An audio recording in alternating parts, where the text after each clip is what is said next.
తీయగా ఉంటుంది కానీ షుగర్ లెవెల్స్ని పెంచలేదు అని తేనె గురించి అనుకుంటున్నారా? అయితే మీరు పొరపాటు పడినట్టే.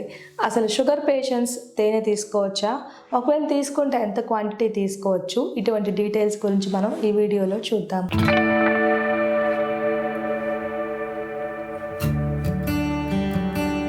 నేను డాక్టర్ దీప్తి కారెట్టి ఇమ్మెన్స్ క్లినిక్స్ నుండి. తేనెలో ముఖ్యమైన కాంపొనెంట్ కార్బోహైడ్రేట్స్ అండి. 100 గ్రామ్స్ తేనెలో 80% వరకు కార్బోహైడ్రేట్సే ఉంటాయి. మన బ్లడ్ షుగర్ పెరగడానికి ముఖ్యంగా దోహదపడేది ఈ కార్బోహైడ్రేట్స్ మాత్రమే. తేనెలో మనకి vitamin C, folate, magnesium, potassium, calcium వంటి మినరల్స్ కూడా దొరుకుతాయి కాబట్టి ఆరోగ్యానికి మంచిది. Anti inflammatory, antioxidant, anti క్యాన్సర్ని నివారించే లక్షణాలు కూడా మనకి తేనెలో ఉంటాయి.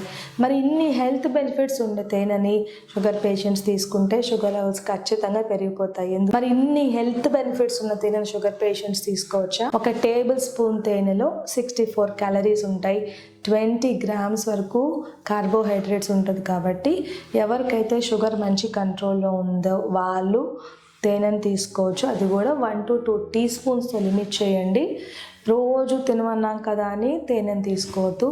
అదే షుగర్ కంట్రోల్లో లేని వాళ్ళు, కాంప్లికేషన్స్, కంటి సమస్యలు, కిడ్నీ ప్రాబ్లమ్స్, ఆల్రెడీ ఇన్సులిన్ ఎక్కువగా వాడేవాళ్ళు మీరు తేనె తీసుకుంటే షుగర్ లెవెల్స్ ఖచ్చితంగా పెరిగిపోయి కాంప్లికేషన్స్ వచ్చే అవకాశాలు ఉంటాయి.